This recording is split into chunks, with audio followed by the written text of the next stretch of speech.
Orange vous présente votre émission Lyon Décideur.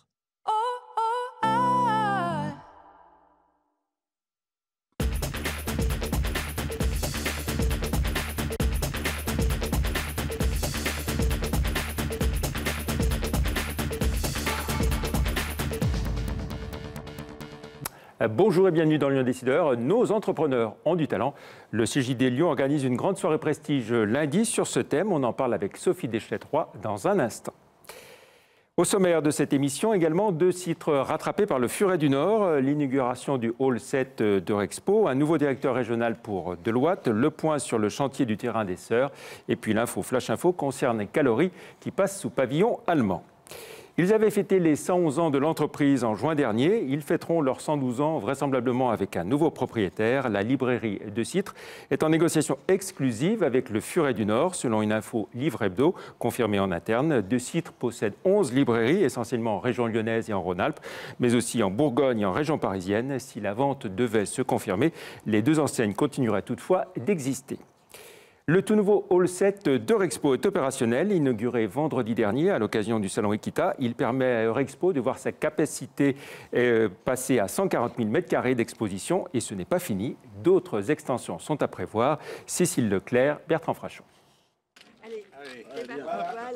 Coupure de ruban vendredi à Chassieux pour inaugurer le Hall 7 d'Eurexpo, un nouvel espace de près de 10 000 m² pour le complexe événementiel qui atteint désormais une surface totale de 140 000 m².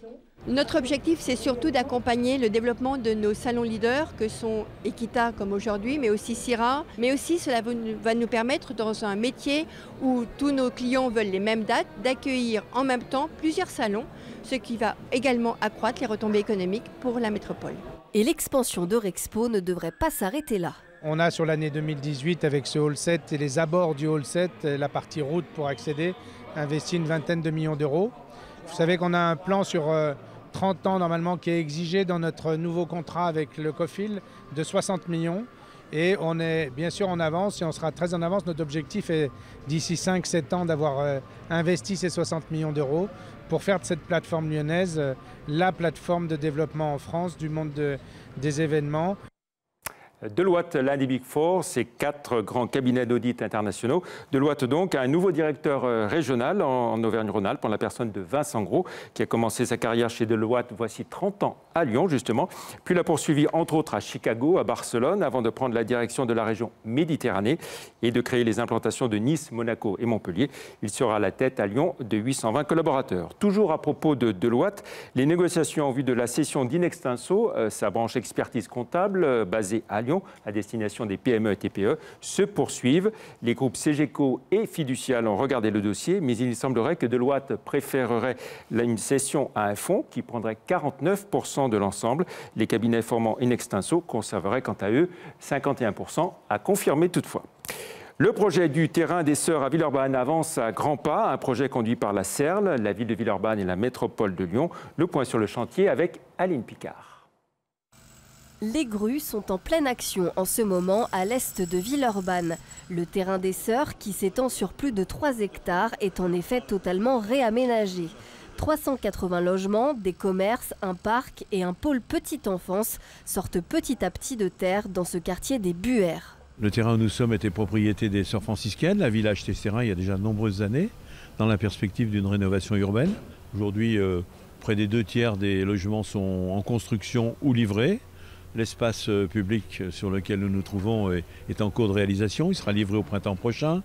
Le pôle petite enfance le sera également dans un an, celui-là. Je dis souvent que la ville ne doit pas se construire en repoussant les gens vers les périphéries. Ce projet urbain de grande ampleur répond aussi à toutes les nouvelles normes environnementales et aux innovations architecturales. C'est d'avoir un environnement qualitatif, des bâtiments à très basse consommation, des jardins, des arbres qui poussent dans de la vraie terre, une capacité à avoir des jardins, des potagers et d'avoir des lieux où, si on le souhaite, on puisse partager avec ses voisins, les gens du même immeuble ou de la rue d'en face, comme une vie de quartier classique. Tous les aménagements de ce terrain des Sœurs devraient être terminés d'ici 2021. Enfin, l'info Flash Info, c'est la société Calory de Pusignan qui est rachetée par l'allemand Ebersch-Pecher. Calory est spécialisée dans les systèmes de chauffage et de climatisation de véhicules industriels et spéciaux, avec 130 salariés à Pusignan et 55 en Chine. Elle réalise 22 millions d'euros de chiffre d'affaires avec un important développement à l'international ainsi qu'une expansion de 2200 m² à Pusignan. On retrouve à présent notre invitée, Sophie Deschêtres-Roy, bonjour. Bonjour. Vous êtes donc la présidente du CJD Lyon, le CJD qui est dans les anniversaires, j'ai envie de dire jusqu'au cou, 80 ans au niveau national et 70 ans ici à Lyon. Tout à fait. En 1938, il y a 80 ans, Jean Mersch, qui était un dirigeant, a créé ce mouvement pour aider les chefs d'entreprise à diriger autrement en mettant l'homme au cœur de l'entreprise. C'est donc un mouvement qui a 80 ans, qui aujourd'hui compte 5000 personnes. Qui faites-vous la plus ancienne organisation patronale? Oui, exactement, la plus vieille organisation patronale de France, sachant que c'est une organisation qui n'est pas partisane, donc nous ne sommes affiliés à aucune fédération, aucun mouvement politique, nous sommes totalement non partisans. Et vous êtes un beau vivier de futurs dirigeants patronaux. Hein. Chez Lyon, il y en a beaucoup qui sont passés par le CJD. Il y en a beaucoup qui sont Bruno passés. Lacroix, Bruno Vincent et d'autres. Exactement. Aujourd'hui, on est 150, ce qui fait de nous la plus grande section du CJD de France. Puisque nous sommes désormais les premiers. Nous générons plus de 4000 emplois, ce qui est beaucoup. Et nous avons à cœur, en fait, le CJD, le Centre des jeunes dirigeants, c'est l'école du dirigeant engagé et responsable. C'est un endroit où les dirigeants sont convaincus que mettre l'économie au service de l'homme, c'est la meilleure façon de rendre les entreprises plus compétitives.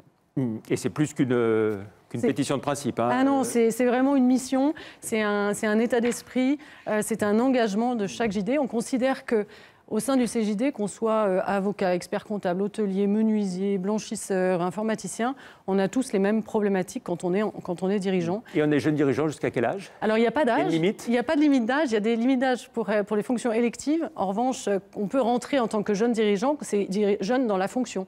En général, on rentre au centre des jeunes dirigeants quand on a 3-4 ans d'ancienneté en tant que créateur ou repreneur d'entreprise. Et on rentre au CJD pour apprendre. Quand on a envie d'apprendre, de se remettre en question et de faire bouger les lignes, justement. Alors, le point d'orgue de ces 70 ans du CJD à Lyon, c'est cette soirée de lundi au Transborder, hein, avec une thématique sur nos entrepreneurs ont du talent, autour de 5 intervenants principaux. C'est ça, 5 intervenants principaux. Donc, c'est le 12 novembre, c'est lundi prochain au Transborder.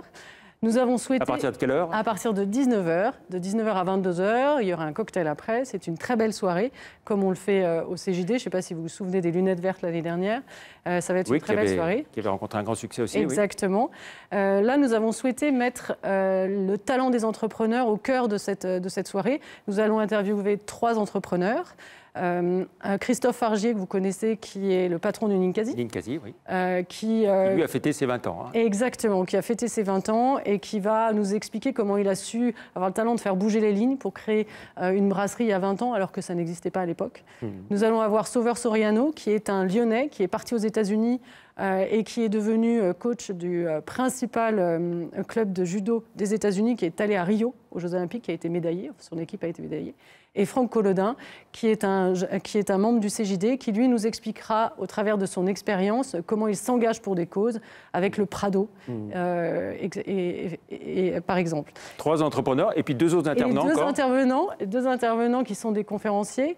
Isaac Goetz, qui est très connu, qui est un économiste, un professeur, et qui nous parlera d'entreprise libérée, puisque il a fait un ouvrage qui a été primé et il travaille beaucoup là-dessus.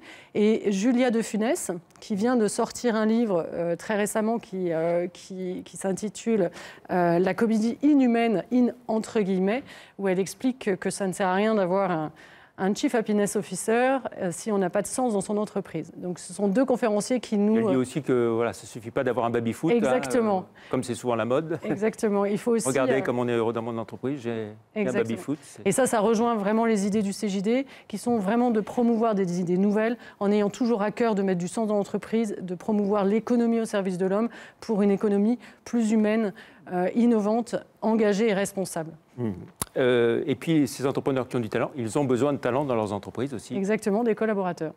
Et c'est cela que va expliquer aussi Isaac Goetz, puisque lui, quand il parle de collaboratif, il parle d'entreprise libérée, il révèle le talent des autres. Et c'est comme ça que nous travaillons, parce que tout seul, en tant qu'entrepreneur, on ne peut rien faire si on est sans nos collaborateurs. Et c'est cela qu'on essaye d'expliquer dans le cadre de ces soirées. Cet état d'esprit, ces valeurs auxquelles vous faites référence, on a parfois le sentiment que certains, plus on en parle, plus on le dit, moins on le fait finalement. Alors, au CJD, non. C'est vrai qu'aujourd'hui, tout le monde dit que l'humain doit être au cœur de l'entreprise. On en parle beaucoup. Alors, on n'en parlait pas tellement en 1938. C'était très innovant. Aujourd'hui, ça l'est toujours. Et nous, on est vraiment dans cet état d'esprit, dans cet engagement. On rentre au CJD quand on veut se remettre en question. Et on se remet en question en partageant, en se formant, en s'écoutant les uns les autres, en assistant à des commissions. Et à chaque fois, on travaille sur ces problématiques-là, justement sur l'humain, mais également sur la digitalisation, sur les nouveaux modèles économiques. Et ce n'est pas un vain mot pour le Centre des jeunes dirigeants, c'est vraiment un engagement. On se met vraiment au service des autres membres du CJD et pour apprendre soi-même également. Alors, je sais qu'au CJD, vous êtes très attaché aussi à l'idée d'expérimenter, d'innover. Exactement. Alors, on expérimente tout le temps.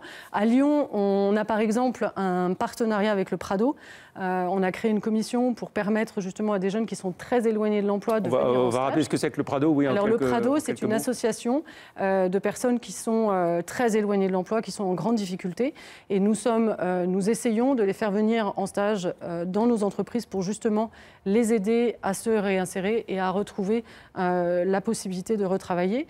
Nous travaillons aussi avec la métropole. Nous nous engageons pour la charte des 1000, qui est une charte très engageante autour des fournisseurs responsables et solidaires. Donc ça, c'est un point très important. On est au moins une soixantaine à avoir signé cette charte au sein du Centre des jeunes dirigeants.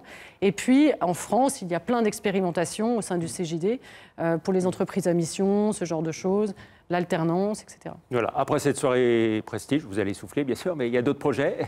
Alors, nous avons toujours des projets. Il va y avoir déjà un nouveau mandat qui va commencer. Et puis, nous aurons peut-être des petites surprises qui apparaîtront en fin de soirée, lundi soir, vous verrez. Un mot sur la fiscalité sur l'essence, le diesel, les hausses de taxes. Le président de la République, à un moment, a dit qu'il fallait peut-être voir que c'était peut-être aussi aux entreprises d'aider leurs salariés s'ils avaient des difficultés. Alors, déjà, ce n'est pas arrêté aujourd'hui. Je crois qu'il y a beaucoup de discussions qui sont en cours sur ce sujet. Au sein des CJD, nous attendons de voir les mesures qui sont prises et on fait un retour d'expérience. On fait un retour d'expérience et après, on donne notre avis au pouvoir public, au gouvernement, pour essayer d'infléchir un certain nombre de positions. Donc aujourd'hui, on n'a pas de position parce que la décision n'est pas prise. C'est ce que nous avons fait, par exemple, sur l'alternance et l'apprentissage. Quand les pouvoirs publics et le gouvernement nous a interrogés avant. L'idée, c'est oui, pour les salariés qui n'ont pas de transport en commun, qui sont obligés pour venir travailler, de prendre leur voiture. Prendre leur voiture. Après, à partir de là, nous verrons les possibilités qui sont mises en place et nous discutons toujours avec les pouvoirs publics pour mettre en place des solutions pour permettre d'avancer dans ces conditions. Vous vous sentez écouté par le gouvernement ? Oui, aujourd'hui, on l'est. On a fait des propositions pour justement l'alternance et la professionnalisation et on a fait des propositions et ça a été pris en considération. On a fait un retour d'expérience et c'était bien. Très bien. Très bonne soirée. Donc lundi à 19h au Transborder. Il reste quelques places, plus beaucoup. Faites vite. Faites vite et nos plaisir de vous voir. entrepreneurs ont du talent. Merci Exactement. beaucoup, Sophie Deschêtres, d'être venue dans Lyon Décideur. Merci, au revoir. Merci, au revoir.